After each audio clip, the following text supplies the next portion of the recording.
Yeah, maybe my struggle is I'm trying to think of like more general, like the stuff that was trending on Twitter like a few years back. I feel like there was just so many times like in the last few years where on Twitter like all the black people are like, oh, like we all do this. I'm trying to think of those. What were those? There's a lot of those. Your mom getting up on Saturday. The hot comb. Oh yeah, the music when you hear that R&B and gospel mix, you know it's time to clean up. That bleach and Pine Sol. That wake you up out your bed. You think folks is the best part of waking up? It's Clorox. That's funny. Yeah, that's definitely one actually. Like hearing that music, I feel like people talk about that a lot. Like everybody hear that music and they know. Hey y'all, welcome to the Figuring It Out With You podcast with your favorite mother-daughter duo, where we're in an ever-growing conversation with each other and you all, just trying to figure out how to make the most of the life we've all been given. I'm Kim. And I'm Kay. And let's get this conversation started for today.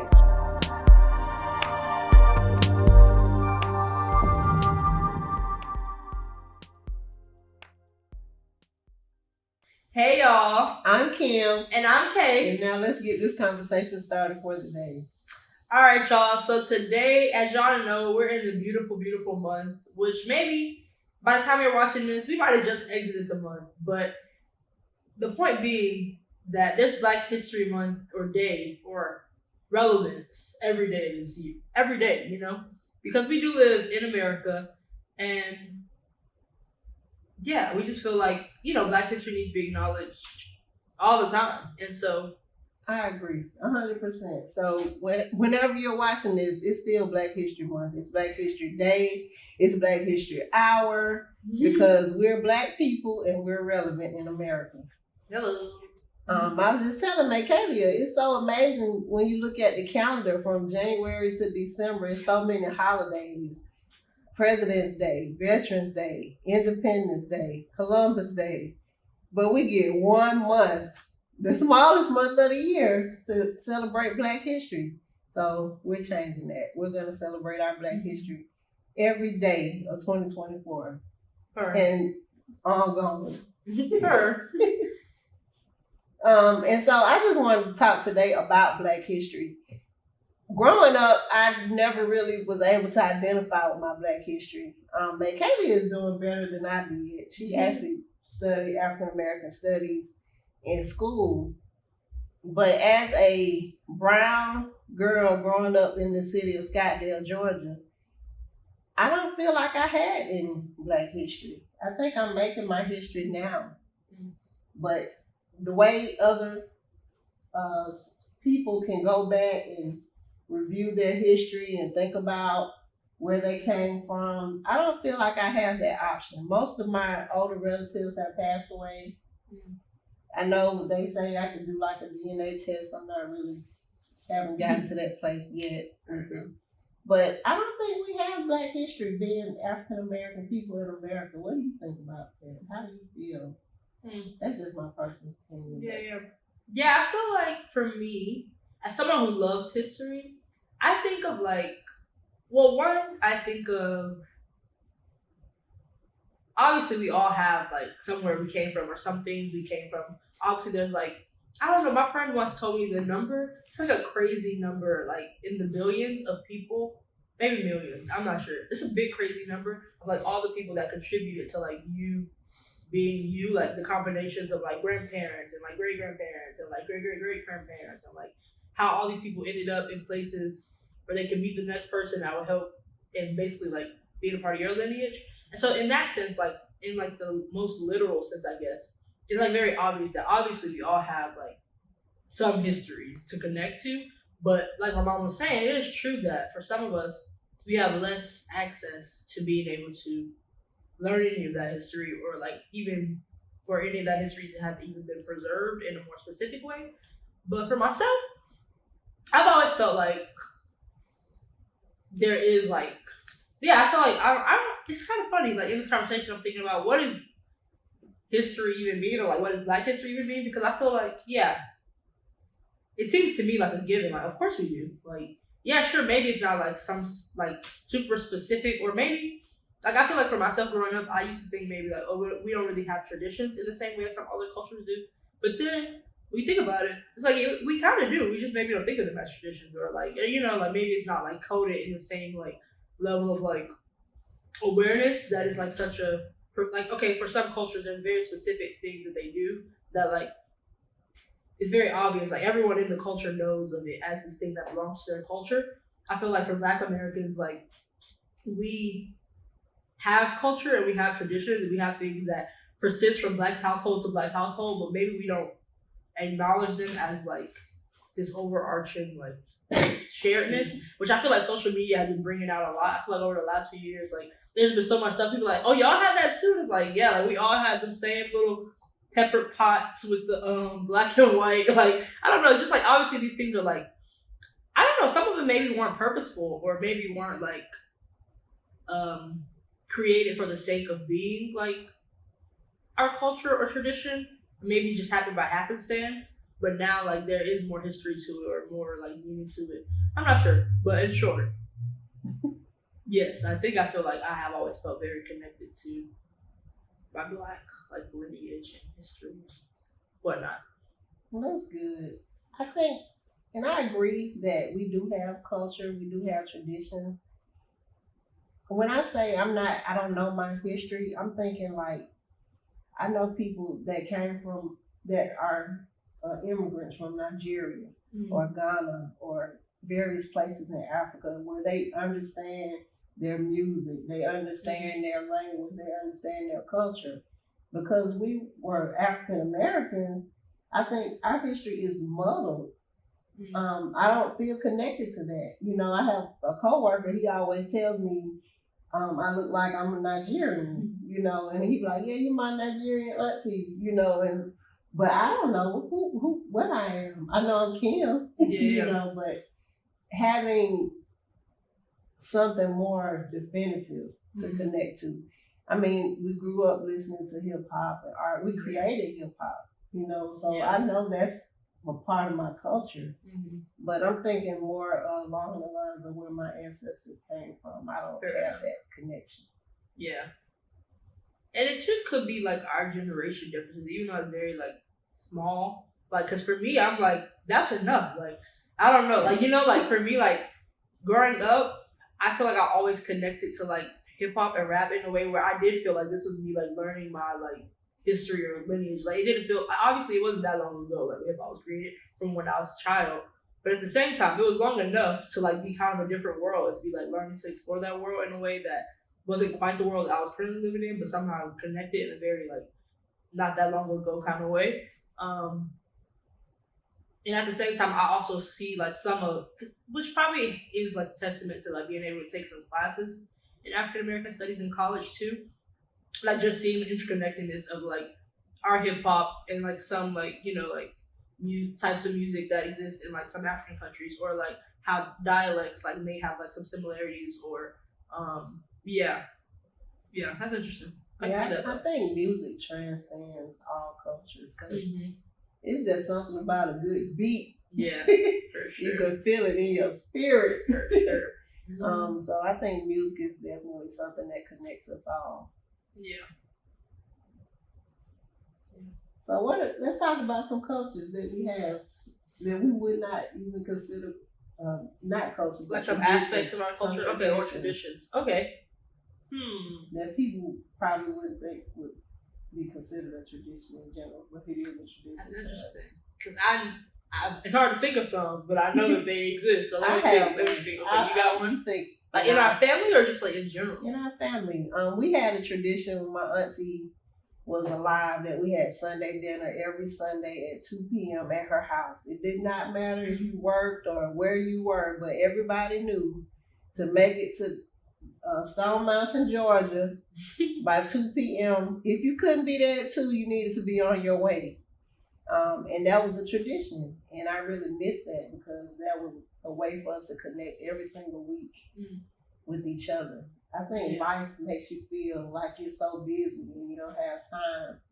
But we have to make time for things that really matter. Yeah. And I think having that family connection is something that's very important. So that was one of the traditions that I remember. Yeah. Maybe my struggle is I'm trying to think of like more general, like the stuff that was trending on Twitter like a few years back. I feel like there was just so many times like in the last few years where on Twitter like all the black people are like, oh, like we all do this. I'm trying to think of those. What were those? There's a lot of those. Your mom getting up on Saturday. The hot comb. Oh yeah, the music when you hear that R&B and gospel mix, you know it's time to clean up. That bleach and pine sol. That wake you up out your bed. You think folks is the best part of waking up? It's Clorox. That's funny. Yeah, that's definitely one actually. Like hearing that music, I feel like people talk about that a lot. Like everybody hear that music and they know it's time to clean up. You be like, oh, the vibes, the jams. You might smell some biscuits or something. You be like, oh, okay, but it's time to clean up. And you're like, no. Did you listen to Keisha Cole? I feel like I listened to a lot of Keisha Cole growing up. Keisha Cole, Beyonce, Destiny's Child, Chris Brown. Maybe I just like Chris Brown. I like Chris Brown. Yeah, I thought so too. Who else did you be playing? What other people did you? Those are people that stand out. But it was a lot of the greatest rapper of all time. Tupac. Yeah. Yes. Tupac, a lot of Tupac. What's that one guy? Or maybe is Casey and JoJo one person? No, it's a group. Okay, see? Yeah. Hashtag like Black Car Revoke now. Just kidding. But okay, yeah, that's enough. Y'all get the picture. Yeah, fair enough. Dang, what was that tradition? I just want to remember it so bad. So how do you feel when you think about African American culture in the United States in the present day? How do I feel? Do you think that we're more educated on our culture? Do you think we're still holding on to stereotypes of the way we should be living? Or do you think we're embracing being African American? That's a good question. So for me,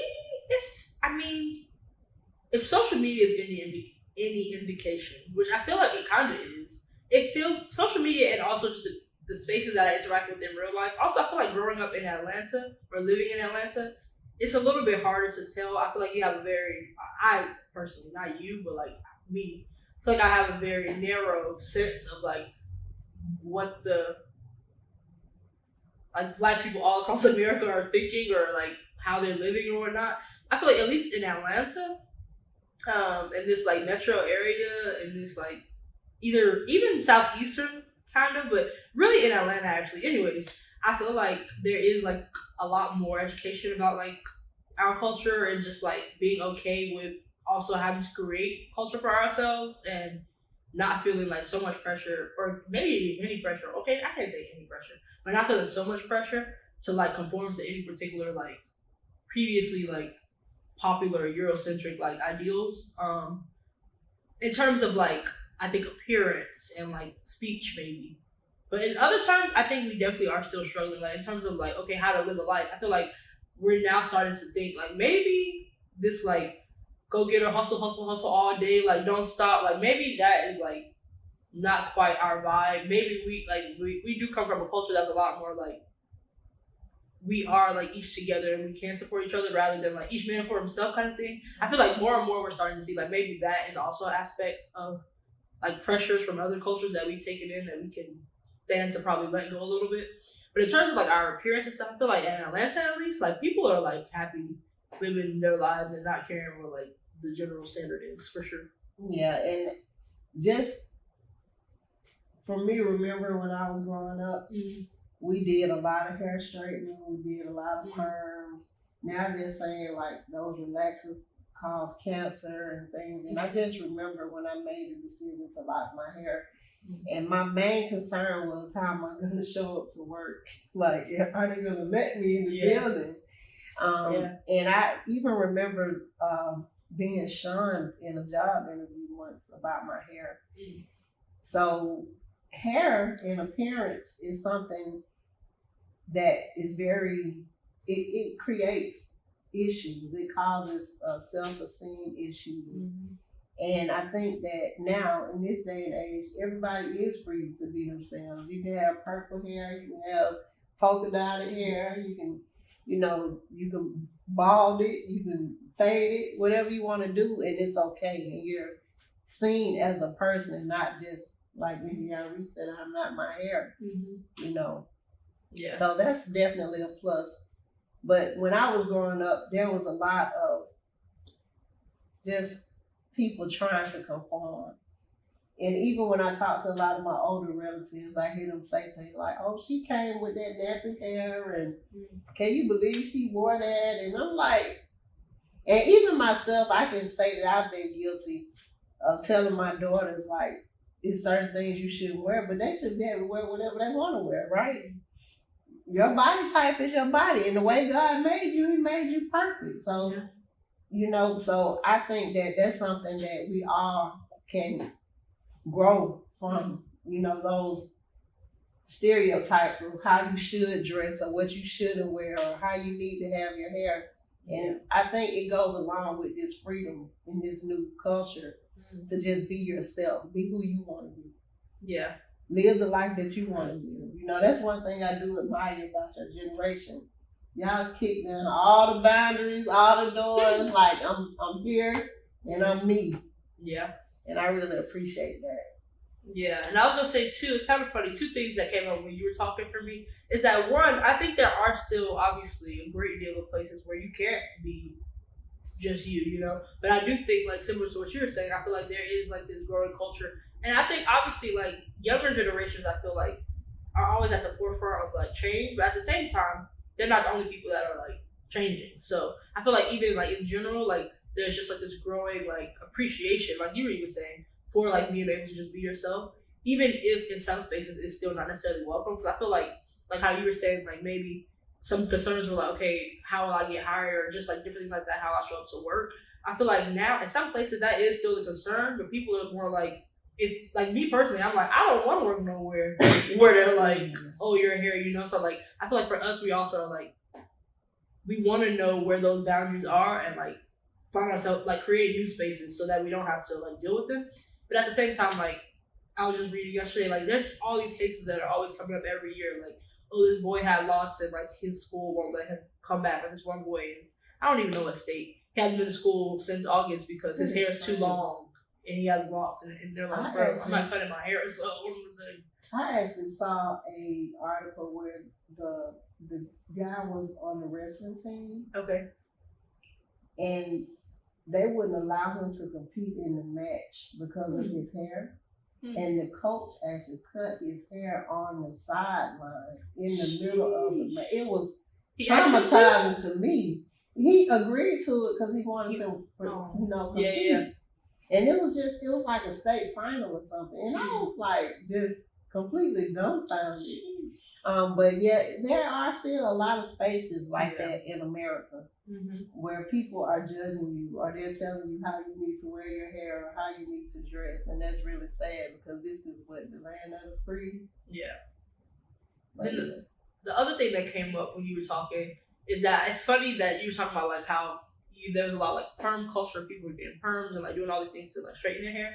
I feel like now there's almost a reverse culture, which is nice. I feel like it's so interesting. Like in the Baha'i faith, like Baha'u'llah, he always talks about how, or he describes humanity as like a person, like a growing up person, and how like now we're moving into like this stage of like adolescence where we're not quite children anymore, but we also are like learning a lot and learning a lot fast. And I feel like it's kind of funny how we see like change where it'll be like, we go forward, but then the forward isn't also quite where we want to be. And so I feel like now there's even like this culture of like, oh, like how dare you like get a perm? Like we're Black women, like we have to be natural, which is obviously like coming from a place of like wanting to stay true to ourselves, which is nice. But also I think it would be nice to get to a place where we're like, we're Black women and Black women are like becoming multiplicities of like personalities and, you know, bodies and all these things. So I feel like, yeah, it's kind of fun. I feel like there's like this growing opposite culture now where it's like, oh, like she gets her hair perm. But I feel like it would be nice to just let people live their life. Yeah, I agree. And I love the word inclusive. Do what you want to do. Live your life. Yeah. I'm going to live my life. And we're going to live our lives together. That's right. Supporting each other. That's why I'm here figuring it out with you. Hello. Yeah. It's interesting too, like, yeah, I feel like ultimately in the world, there's going to be like, when we get to this like golden age. There's gonna be like this sharing from different cultures, like whereas like some things in some cultures are really helpful and we need to learn from those cultures, but then some things in each of our cultures are just not helpful. And so we'll be able to like shed those as we go. Ideally. I'm looking forward to that golden Yeah. age. I hope I live to see it. That sounds like it'll be a wonderful time. I probably won't live to see it, but I'll be happy to witness it from above. Happy to have contributed to it a little bit, you know?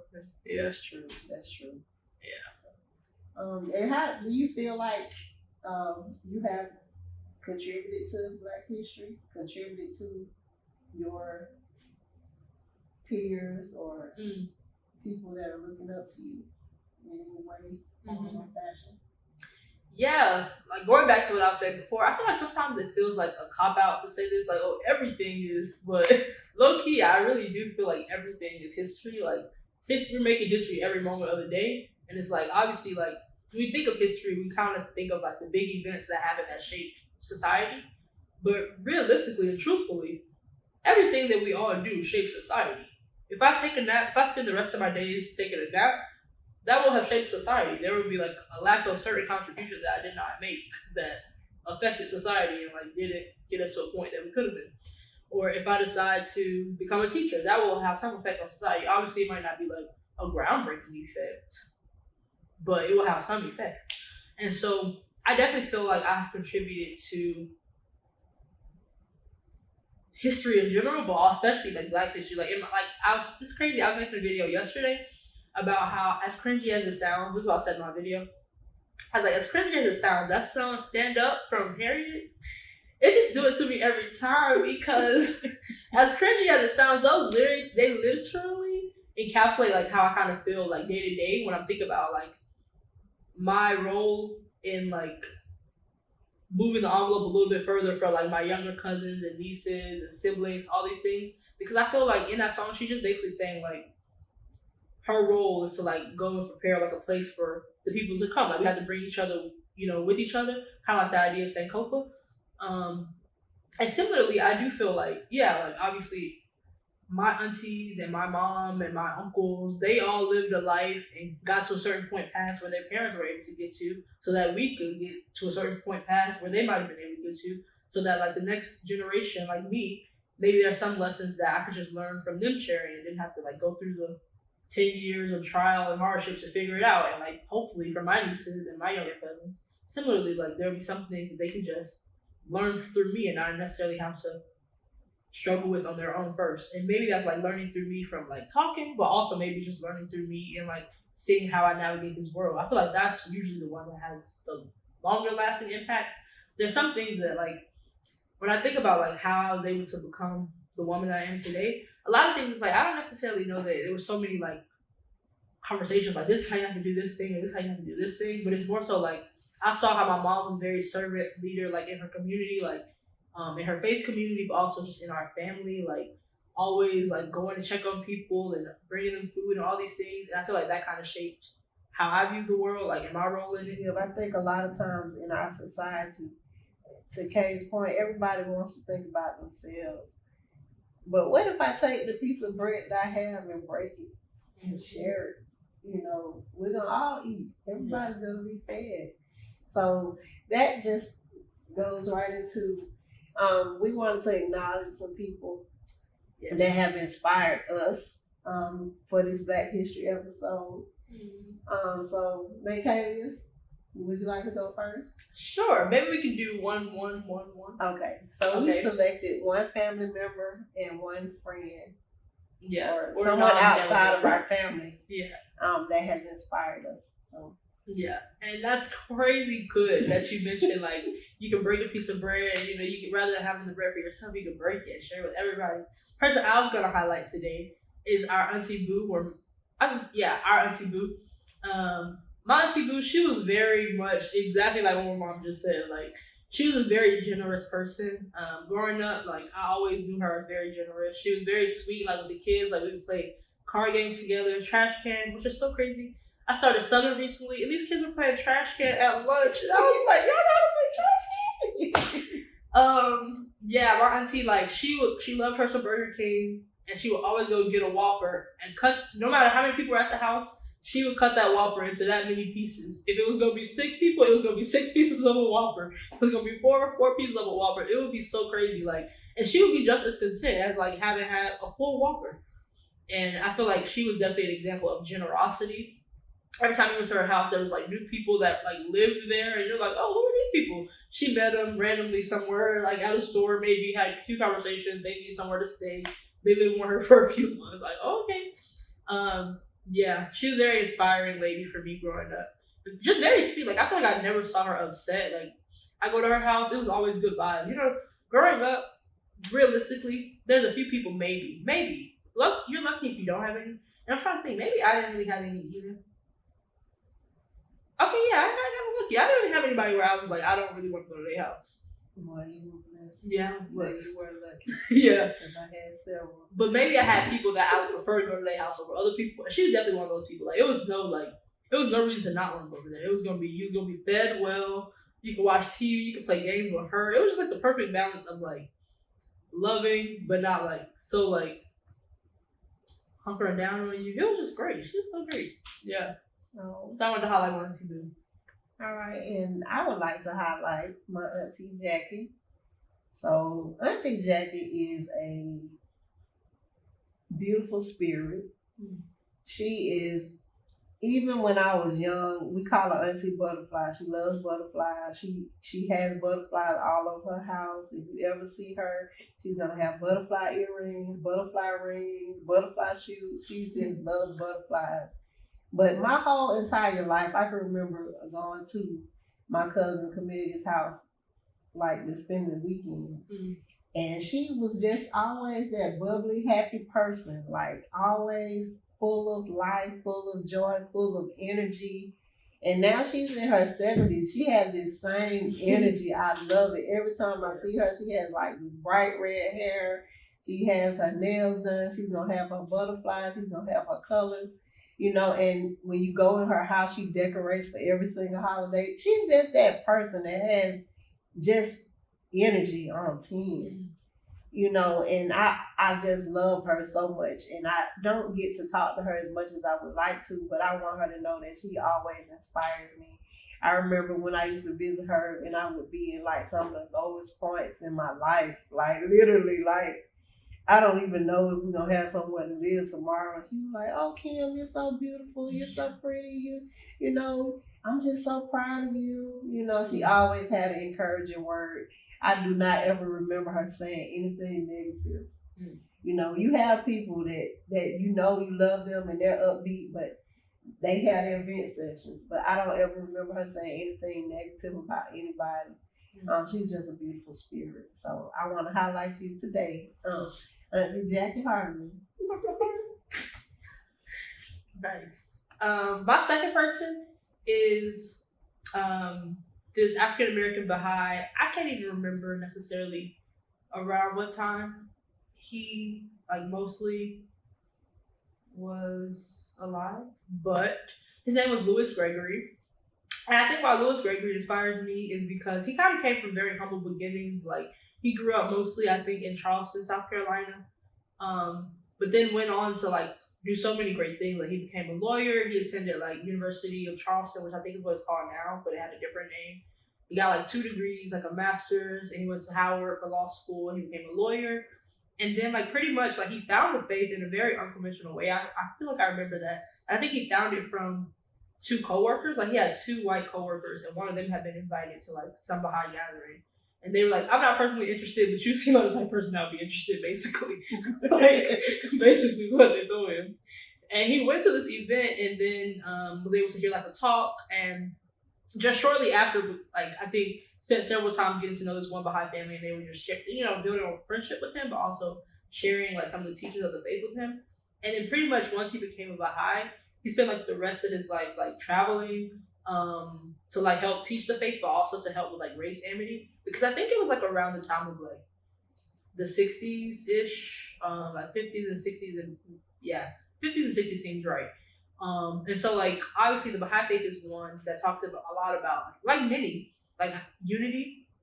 and how like that's like the biggest principle that we need to be striving for, and how it can't just be like this like unity, like we love each other, but like in a fake kind of sense, it has to be like real, and then like it takes effort, and obviously like all around the world. But I mean I don't know about all around the world actually, because I feel like the white black issue is very American. Like I don't know that in other places. I don't know if like divisions across. I don't know if they look the same as like our struggle here, but I just know that the American Baha'i community wasn't like immune from the larger race issue in our country. So there would be many like things that Louis Gregory would come to like help them to like think about this quality of oneness and how it can't be like we're one but we live in America so segregation has to be true, It's like no, like what does unity look like? And so I think he's a very inspiring figure for me. And I wish I had my little picture.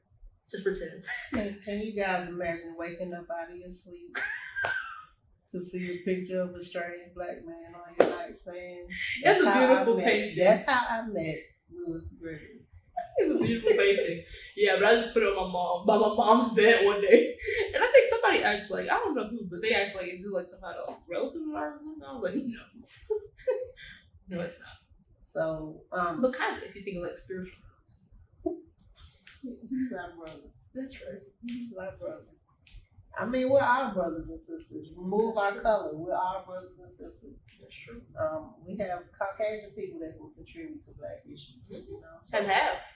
Right. So we're our brothers and sisters. The second person that I would like to highlight is my friend Asia Hudson. There's a running joke. Asia is my baby daddy. I met Asia more than 20 years ago. We were co-workers and we just clicked. Like, I don't know. Some people like me, some people hate me. And me and Asia, we clicked and we became friends and we were still co-workers. And it's like she just became a part of my family. I said before, I don't have friends and family. I have family and family. And so when it was time for me to go to the hospital to deliver Michaelia, it was Asia, myself, and Michaelia's dad. And when we got in the car, we got to the hospital, they were like, okay, it's time, it's go time, we're about to take her in here to deliver. And Mike was like, yeah, I'm not going in there. And I was like, what? So Asia was like, well, I'll go. And we were both in there shaking and trembling. They had to do the epidural. She was just as afraid of it as I was. But she was there. And she cut the umbilical cord. And so the joke is, that's my baby daddy. But she's really not. She's my best. She's a good friend of mine. I really love her. I appreciate her. Such a hard-working person. She doesn't like to get a lot of accolades. She stays in the background. But anytime I need her to show up for me, she always shows up for me and my family. When I met her, I had 2 children, a brother and a sister, and we had a 2-bedroom apartment, I think, and she would come there and we would sit in the floor and laugh and joke and talk, and she never made me feel uncomfortable or any particular way about it. We were sitting in that 2-bedroom apartment like we was in a mansion in Buckhead or Alpharetta somewhere, just enjoying each other's company. So I would like to highlight Asia Hudson. I love you so much. Oh, yeah. And thank you so much for everything that you do for us. Nice. Yeah, nice. And on the last note, baby, we would like to highlight all of you because, we're all, like she said, we're all brothers and sisters and contributing to this history. Yeah, so I think you all should think about some people that have inspired you, that have contributed and poured into you. And drop some comments about who. You don't have to mention names. Just mention my grandmother, my sister, my auntie, my old employer. Anyone that has poured into you, has inspired you, has given you a word of encouragement. Definitely drop those comments because we are still figuring this out with you. That's right. Happy Black History Month, year and day. Year, month, day, minute, hour, second. Black history. That's us.